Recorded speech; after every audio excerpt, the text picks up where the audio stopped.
Hi folks, Jamie MacDonald, Olympus Visionary Photographer here with another visionary tip. Tonight it's not so much a tip though as it is a technique. If you've ever seen images online where you have sparks spraying all over the place, usually emanating from a ring of fire around somebody, chances are that was a technique that is called steel wool spinning is what you were looking at. Tonight we're going to go over how to do that, and the tools you'll need are really basic and cheap, so anybody can do this. You need a kitchen whisk. I got this at a dollar store for $1. An old dog leash that I happen to find lying around the house. You could use a rope. I like the leash because it's actually got a swivel on it that allows the whisk to turn. Steel wool. When you're buying your steel wool, it comes in different grades. The finer the steel wool, the more zeros you'll have in the grade. You want as fine as you can get, usually like a 000 or quadruple 0 is what I've been using tonight.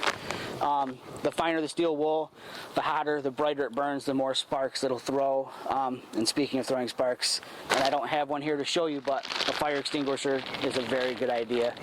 You'll also need a way to light your steel wool. You could use a lighter.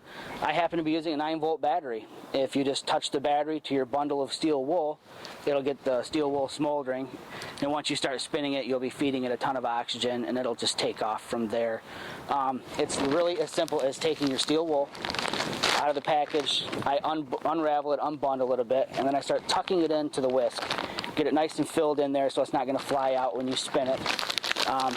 Once you've got it bundled in there, I've been using the self timer because I don't necessarily have an assistant here to help me all the time, so I set a 12-second timer. I focus to infinity so that I know that I'll have my entire background in focus, because that's something that I like to make a part of the scene as well. I don't know if you can make it out behind me, but I'm in an old abandoned industrial setting, which makes for a really cool backdrop for these types of photos. Steel wool in the whisk, timer set to 12 seconds so I can get out there, hit the shutter release, I run out and I spin it. It's literally as simple as that. I'm using aperture priority mode so that I've got like a maximum of a 60-second exposure, which is fine for what I'm doing here. If I had an assistant or a remote, I could use bulb mode and I could trigger the shutter, start spinning, trigger the shutter to close it and finish the exposure out.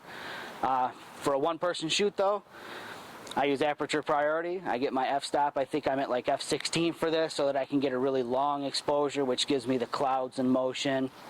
Lets the background expose a lot, and I think it completes the picture. I know that was kind of a long and drawn out way of explaining it. I might shorten it up a bit and post.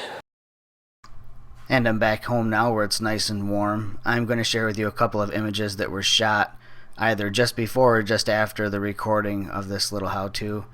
And as always, if you enjoy these videos, I'd appreciate it if you take the time to hit the subscribe button or the like button, or both would be even better.